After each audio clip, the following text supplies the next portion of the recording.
Good morning, Your Excellencies, ladies and gentlemen. A very warm welcome to the world's largest startup show.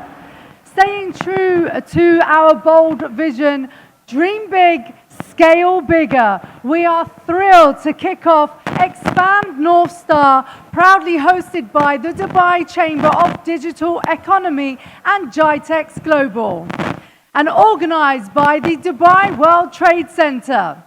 This is not just the largest tech and startup event in the world, it's a glimpse into the future itself. And we are back right here at the Dubai Harbour. My name is Hanan, and it is my pleasure to be your host throughout the 4 days here. Expand North Star brings the future to you, right from money to planet, to blockchain, and even media and creativity. This year, our 2024 theme, Global Collaboration to Forge a Future of AI Economy, shines a spotlight on how the world is coming together to unlock AI's transformative power. AI is not just controversial, it's revolutionary. And today we'll be celebrating its potential to change the course of humanity, societies, governments, and businesses for the better. So are you ready? Are you ready? Because this is where it all begins. We'll be networking with over 1,800 startups, over 200 accelerators and ecosystem partners, and over 1,200 investors. We ask you to get inspired by over 450 thought leaders and collaborate with the world's largest government representations spanning over 100 countries. Over the next few days, we have an incredible lineup of content and speakers across various stages here at the Dubai Harbour. So do look for sessions on GITEX Impact, Marketing Mania, FinTech Surge, Future Blockchain Summit, GITEX YouthX Unipreneur, Tech Transfer 3.0, Women in Tech, and our Global Spotlight programs curated by the exciting new launches with GITEX Asia, GITEX Europe, and the 3rd edition of GITEX Africa. They're all coming up in Q1, and we ask you to look out for information where you can sign up and find out more. To stay up to date with all the latest what's going on in the agenda of GITEX, please use the application or look at the website. So let's gear up and get ready for the 44th and biggest ever edition of GITEX Global. Welcome, ladies and gentlemen, to the future. Quick pointers about the show. We have prayer rooms, washrooms, and food stations just outside this door, and there is signage. But should you need any assistance, please don't hesitate to ask any of the members of staff around. A note to all our speakers, we have the Speakers Lounge, also known as the North Star Clubhouse, which is in Hall 8. I've been there, it's really nice. So ensure to check it out. It's just across the road, and the lounge is dedicated to the speakers to connect after each of the sessions during the 4 days.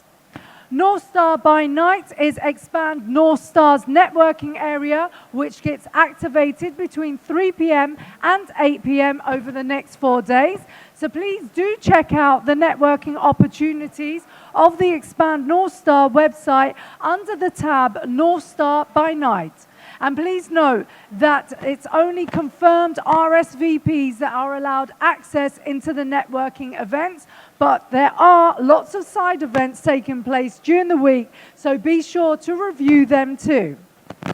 For our agenda, moving on to this, over the next few days, as always, we have a truly superb lineup of distinguished speakers and panel discussions over the next 4 days. All of the industry experts are here to share their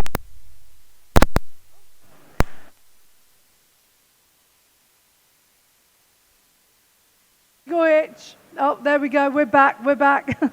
Technical hitch. It's the first day. We're allowed. We're allowed. As I was saying, we have a truly stand-up, superb lineup of distinguished speakers, panel discussions across the 4 days, and all of our industry experts are here to share their experiences, help us to overcome some of the major challenges, and highlight some of the most recent trends within the industry today.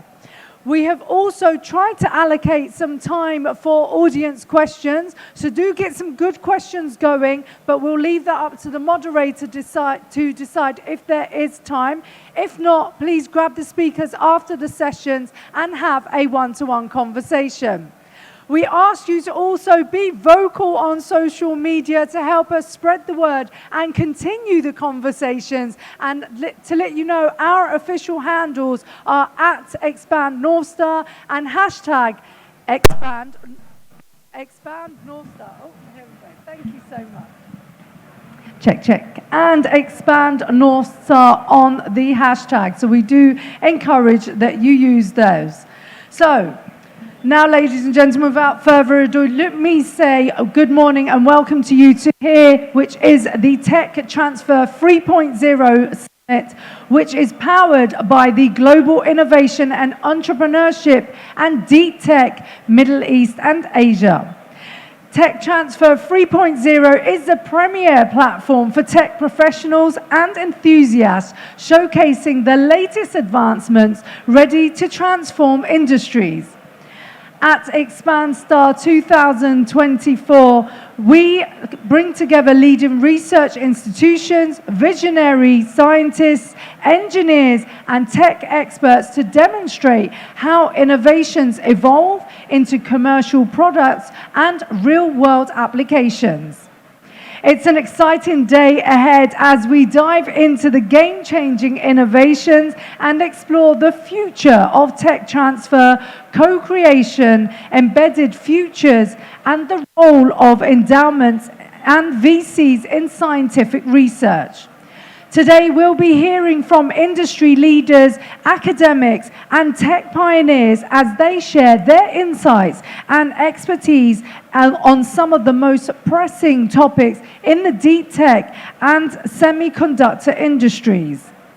We're honored to have you here with us today for the series of impactful panel discussions. So let's kick things off. If you're ready, are you ready? By round of applause. Are you ready? Fantastic. Let's kick things off today with our first panel entitled The Emerging from Tech Transfer and into Co-Creation. We'll delve into how tech transfer is evolving from traditional concept into collaborative innovation, bridging the gap between research and industry. Moderating this discussion, let's welcome on stage Dr. Majid Ghoneima, founder and general partner at Empower Angels. And thank you. And joining him, we have Dr. Ashutosh Dutta, Chief of 5G Strategist at Johns Hopkins University and IEEE Future Networks founding co-chair.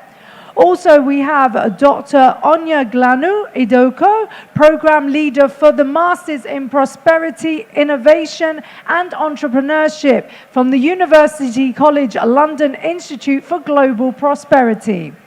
Alongside them will be Dr. Harold Solomon, Principal at Georgia Tech Venture Lab. Alongside them, Ms. Cassandra Carothers, Managing Partner at Departure Capital. And Dr. Khalid Al-Ghazir, Canada Research Chair in the Internet of Things and Associate Professor in the Faculty of Engineering and Applied Science at the Ontario Tech University. And last but by no means least, Mr. Maazem Khan, Director for Health, Velocity Incubator from the University of Waterloo. Panelists, take it away. Thank you. Okay, good morning, everybody. Assalamu alaikum. It's a real pleasure to be over here, and I'd like to thank Jitix, the MC, Muhammad Aboud and his great team for organizing this and inviting all these great panelists that we have today. As you all know, universities have gone through a long journey. They started off with the first generation of universities that are focusing only on teaching. These evolved after that into the second generation of universities that were focusing on both R&D and teaching. And then we had the third generation of universities that added to teaching and R&D, they're transferring their services to the community. And with that, this is where we started having technology transfer offices so that we can take all of these transformative, great technologies that are coming out from university labs that can go ahead and push it out to the society around us. But now, with the fourth generation of universities, these are really becoming drivers to the economy.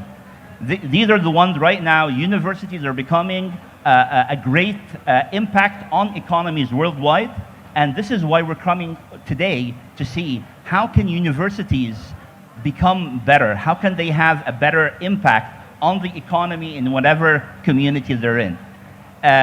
There's been a long way, and many of the panelists we have today are coming in from different aspects of this discussion that we'll have today.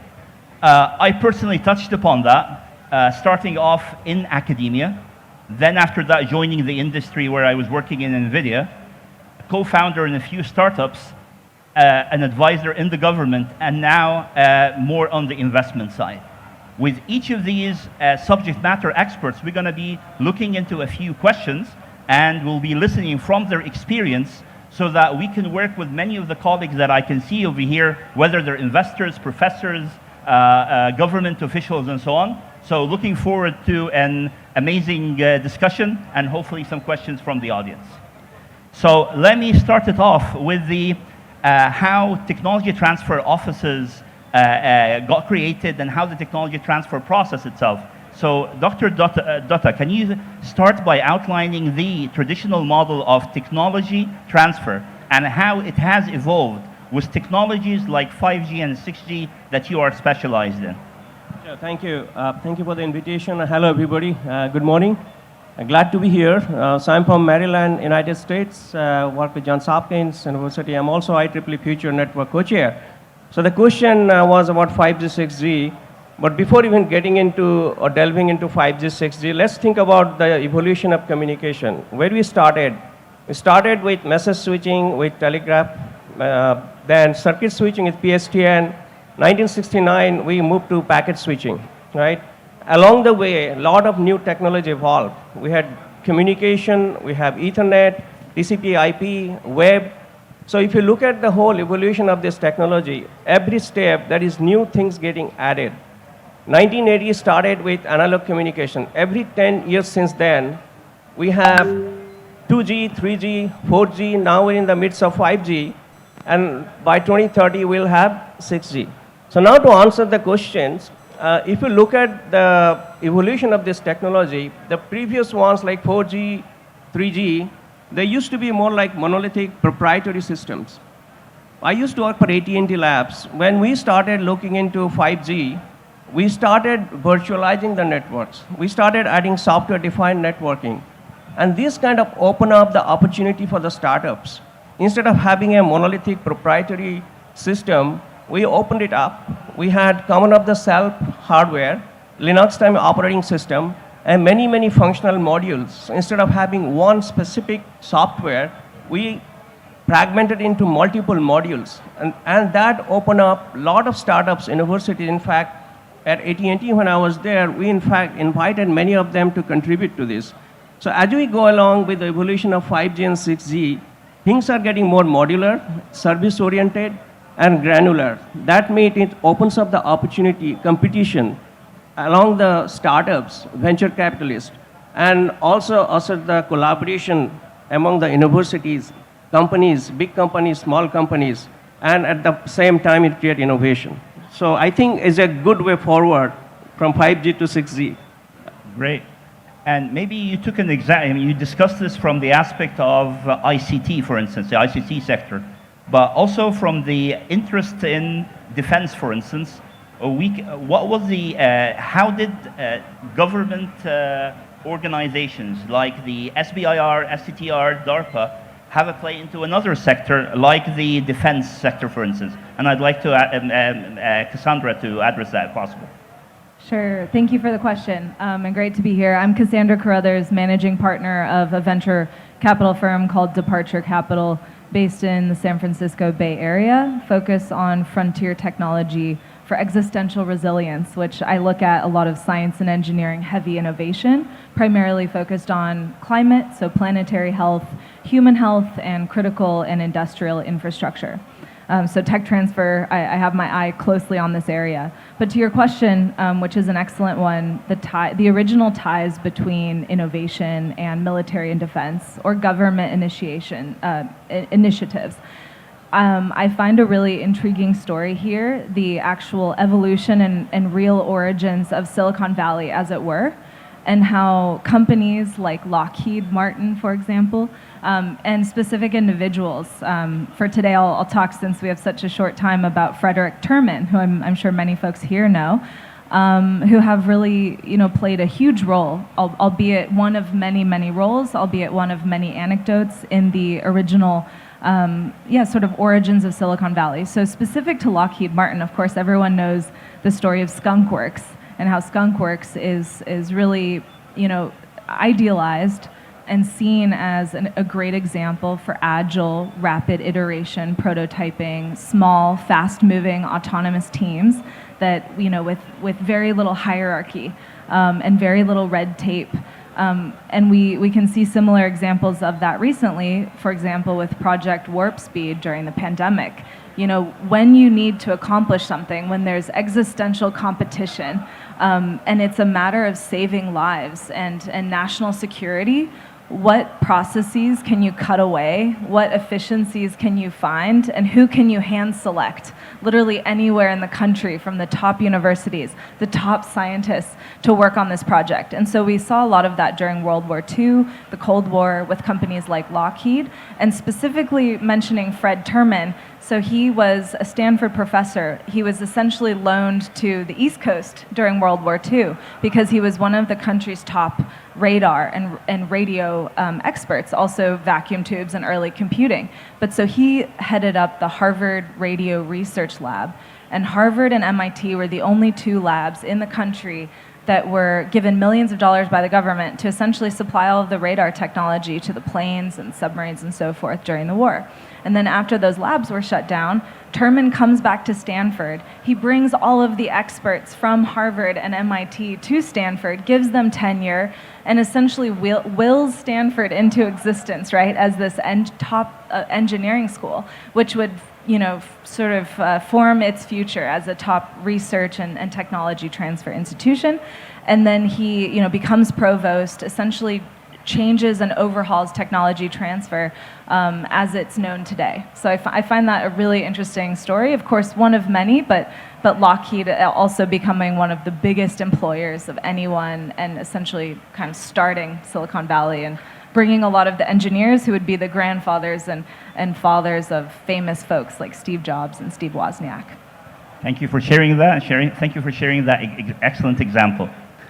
And you probably shed a light on that many of these innovations are coming in from think tanks, people that are working, thinking, doing research, and coming up with a lot of transformative technologies. So I'd like to ask Professor Solomon, what strategies do universities implement so that they can boost technology transfer initiatives so that we can push many of this work, this transformative work in university labs outside to the industry itself? Thank you, Magid. I'm Harold Solomon, actually not a doctor. I didn't do nearly that kind of work in school. I've been an entrepreneur my whole life, and I help grad students create startups from their work. So to answer the question, what processes do we put in place to get those startups to happen, it really is initiated by graduate work. So to the extent there are master's and PhD students, they work on something, they become a world expert in something, it creates a patent. So my comments are in really three focal points: the funding, the government grant, the incentives built into that grant, and then the students who will work on it. The grant I'm talking about, and Cassandra's comments about SBIR played a role in paving the way for this. We have an interesting new mechanism, advanced research, it's for healthcare, ARPA-H in the US. And we have a team active, and they're about to win this award based on comments, where the award from the government required that you list out team members, their responsibilities, not just for the research and development, but for the commercialization of your health tech related work. So that sets the whole goal of this research team. You got to get to the patient in this case. You got to go through the FDA. So that's a different mindset from curiosity-based research. It's very commercial. So that's the grant and the incentive. The incentive is to get commercialized. And then students, I can't overemphasize, if to the extent there's anyone from the Gulf area in the government, in a policy area, pave the way for the professors to educate students who want to take a commercial route with even graduate level research, because that's where we solve the difficult hard tech problems, the biotech problems, the diagnostics, the aerospace, everything happens there. So we want to see those. Right now we're at a stage where those three stars are aligning well. The big money grants from our governments seed these research labs to punch through the paper, do the patent, and get commercialized. The whole research team is aligned, and then it attracts students who are wired to do that. And students who only want to do the curiosity-led research won't be part of those awards. So we may be seeing a real tidal shift, at least in the US, going from pure commercially, curiosity-led research to more translational and commercial research. Thank you. Thank you. Thank you for sharing this. Definitely a lot of experience that you have from the Venture Lab at Georgia Tech. And it's good to see how money being pushed to students and researchers out to the industry. So I'd like to follow up on that with Dr. Ghazar. From your immense research track record in Ontario Tech, what key factors do you see that allow transformative deep technologies being prepared and developed in universities to transform into startups, whether the one that you've seen your students working on or the one that you've worked on yourself? Thank you for the question. My name is Khalid Ghazar from Ontario Tech University. I'm Associate Professor and the Canada Research Chair in IoT. And to your question, and also to follow up to Dr. Solomon's comments, universities have realized recently that there are a lot of innovations created in academia that are lost. So they started to create some frameworks where these innovations can transform from papers into startups and companies. So for example, most of the research-intensive universities created something called IEEE office, in which they have the skill set and the talent to transform these innovations into patents, to encourage capital ventures and investors to come and invest in this technology, to incubate the innovation so that it can it can go to the industry. They also have connections between academic institutions and also people who are willing to invest in these technologies through the incubators. So they have a strong connections, they have networking, and they make some kind of presentations and connection between those people, so that there are individuals who are business oriented to take these innovations from academic to transform it into startups. One of the other key factors as well is the seed funding. As Dr. Solomon mentioned, government and federal institutions have provided seed funding for those who wanted to start up innovations so that they can create some prototypes. These prototypes can transform into a product once they have enough surveying about the market, the competitors, and what are the gaps in the market so they can change. And in many cases, when they make the market survey, they found out gaps that were not in their focus when they started the innovations. So these framework have phases and steps that help these academic institutions and students, faculty members, to transform their ideas, their innovations into technology to reach the market. I think they cut off. No. Nice ending note. Okay, so following up on what Mr. Solomon said and what you said, it's packaging these technologies into a certain form that can be licensed to the industry, and this is what most of the tech transfer offices focus on. But you've also said that there's also the room for startups to be created. So, Mr. Khan, you're with us over here with a lot of experience in the University of Waterloo, and based on the meeting that we had last week and all the great success that I saw in the University of Waterloo that you've been part of in the past 3 years, can you shed a light on how does a university-based incubator have a great role in addition to technology transfer offices so that they can co-create these technologies and come up with a lot of output that really contributes to the economy? Thanks. My name is Mozam Khan. I'm the Director of Health Velocity Incubator out of the University of Waterloo. We're based in a small city, an hour west of Toronto. The university is 65 years old, has produced more Canadian founders than any other university, and now accounts for the most US unicorn founders coming out of Canadian universities as well. So basically, how is that all possible? A 65-year university that doesn't have a medical school, doesn't have a law school, is an hour west of Toronto. And the secret sauce is basically around two things: inventor-owned intellectual property and experiential learning. And let me dive into experiential learning first.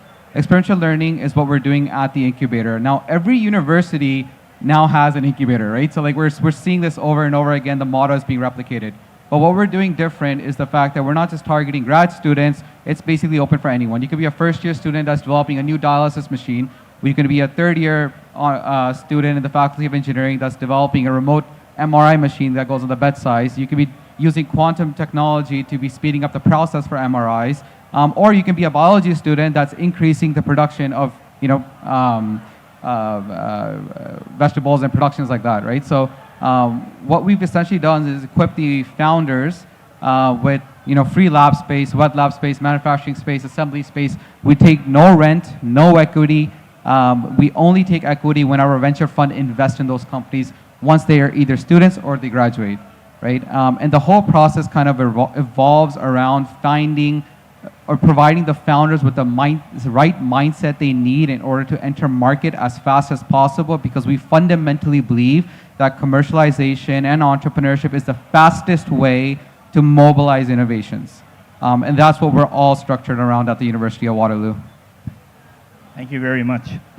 So most of the discussion so far was looking into the role of technology transfer offices and incubators.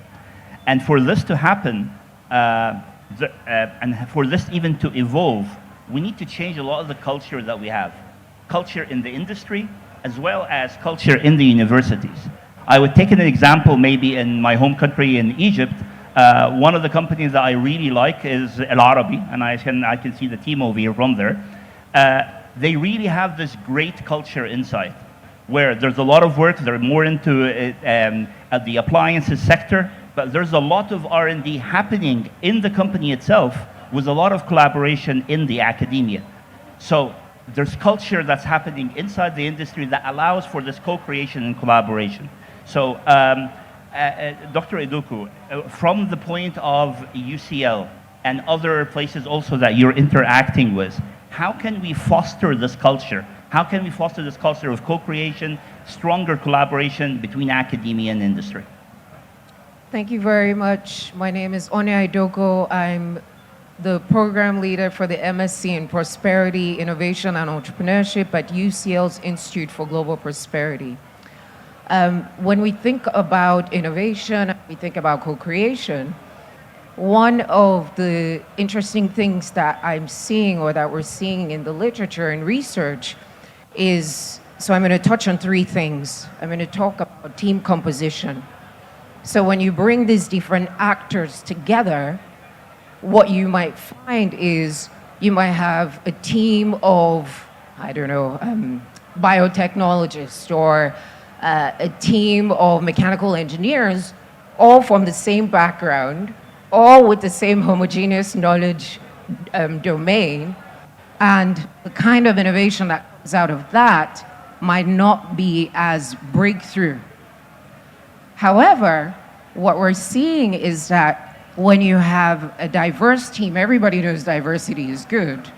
When you have this diverse team that's made up of the university, industry, potentially government, also citizens, if you like, so civic society is also part of the team, what produces those breakthrough ideas or innovations coming out of this diverse composition is when they have a shared understanding. So they have some sort of shared knowledge base, but they also have a perspective that they're bringing from their different fields or domains. That usually produces the really breakthrough innovations. Now, to speak to the culture, not only do you want to have these diverse team dynamics, you also want to have psychological safety. And this comes from Amy Edmondson's work, and it's been going around. A lot of people have been talking about psychological safety. But what that does is it allows people to take risks. It allows them to go for those moonshot, if you like, ideas, because there's no fear that there will be a penalty for failure. Then people are able to take more risks. The other thing that is also important in the culture is that you want to have some sort of system in place that is a reward system. So people are committing their time, people are committing their efforts, and they're trying to develop something new that will potentially have a social impact, that will have economic impact, that will have environmental impact. Surely there must be some sort of incentive or reward system in place that allows people to be rewarded. And most times, some people do it because this is their field, they're passionate about their topic, and they genuinely want to introduce something new. But what this incentive system could be, it depends on the organization. So for some companies, this could be monetary, so it could be in terms of, it could be an economic reward. For some organizations, it could be a promotion, for example. So it really depends on what the organization, what you want to set that reward system as. So those are the 3 points I'll leave with. No, I really appreciate this. And of course, I'm sure that this topic is a very hot topic. You guys have a lot of experience. I can see universities like Johns Hopkins, Georgia Tech, UCL, Ontario Tech, and University of Waterloo. And we also have Cassandra over here as an investor. We've shared a lot. We looked at how students and professors inside universities can be working on cutting-edge technologies, how they can be packaged, how can they get grants, how can we push all of that to the industry while working together with great programs. We need to have structure inside our universities, programs such as co-ops, so that we can have more of this co-creation and collaboration. And of course, we need to push in this culture, and we need incentives for this culture to spread, whether in academia or in industry, or also coming in from investors that are looking toward the output coming in from the system. I'd like to thank you all, and I'm sure that the audience is going to have a lot of questions that they can probably talk to you after that. So as a last remark, if each of you, within 15 seconds, can put in a last remark so that we can end this panel, and I'd like to thank you again for all your valuable input. Ashutosh, yeah. Yes, sure. So I think innovation, we should not be afraid of innovation. Some of the innovation may succeed, some may be a failure, right? That should not think about or pre-thinking. I'll give you 2 examples. IP over ATM over SONET versus IP over SONET, right? One thing went up, IP ATM SONET did not fly. In the wireless area, 4G like LTE, at the same time, WiMAX was also getting deployed around the world. So LTE really took over, WiMAX did not do that well. WiMAX still being used. So that doesn't mean that we should not be thinking. We should really collaborate with the startups, venture capitalists, industry, universities to foster this innovation and create new technology for the humanity. And that's what IEEE would like to collaborate with IEEE. Please let me know. We have a booth, Future Networks. Please stop by and see what we are doing for roadmap. Thank you, Ashutosh. Cassandra? Sure. So I suppose from what I've observed for universities that do really well at tech transfer and commercialization of research, they tend to prioritize the impact on real world problems than their whatever else you would prioritize, keeping it in the university, academic accolades, publications, et cetera, and ownership. For example, Stanford only owned 1% of Google. They still made a pretty good amount of money. And for entrepreneurs, for scientist entrepreneurs that are looking to potentially spin out their research, I would say try to get out of your lab as quickly and as much as possible to do real customer discovery on the ground. Talk to customers, talk to supporters, seek out programs and educational opportunities through grants, non-dilutive funding, National Science Foundation, university collaboration, everything that's been mentioned today to make sure that you're working backwards from a problem and you're not looking for someone to pay for your cool scientific discovery. Thank you, Cassandra. Anya? I think for me would be to be proactive. So I'm going to take something from Engineer Aboud, who's in the audience. Be proactive in terms of catalyzing some of these partnerships and co-creations. And what that means is you can start a consortium. So you can start something, industry partners, universities, government, and having that multidisciplinary team will really drive new breakthroughs that are really needed. So that's what I mean. Thank you, Anya. Professor Solomon, Mr. Solomon. Take a professor to lunch. And I'm saying that to me 15 years ago when I didn't know a professor. But you can read an article about research from any university in the world, write that professor an email, because you can find the paper, it's on the web, you can find their email address, say you read it, here's why you're interested, can we have lunch? You'll get a yes 9 out of 10 times because you and their mom read the paper and nobody else. Take a professor to lunch. Thank you, Harold. Mazen? I'll say the same thing I say to early stage founders, which is validate, validate, validate, right? So if you're a student at the university, leverage the connections of the university to validate your technology and your business model. If you've already graduated, leverage the alumni network. If you're part of the tech transfer world, leverage the industry networks they have, and just keep validating your technology, your business model, and the potential for the market so people like Cassandra can write you a check. Thank you, Mazen. For me, something that we always leave at the end, which is intellectual property and IP ownership, is always a problem when you are thinking to create your own startup coming from innovations. So as an advice, if you're thinking about the startup, it's very crucial to create some common understanding between you and your partners so that you can have an agreement on the IP ownership and how it goes, because otherwise it might create a lot of hassle and a lot of problems down the road. Great. Glad that we're all here together, government, investors, academia, and industry, working together with this quadruple helix so that we can push knowledge economy forward, have more innovations coming out, together being co-created by industry and academia together. Thank you for all the panelists. I'd like to thank all the audience over here, and hopefully there can be more discussions after this. Thank you. Thank you so much to our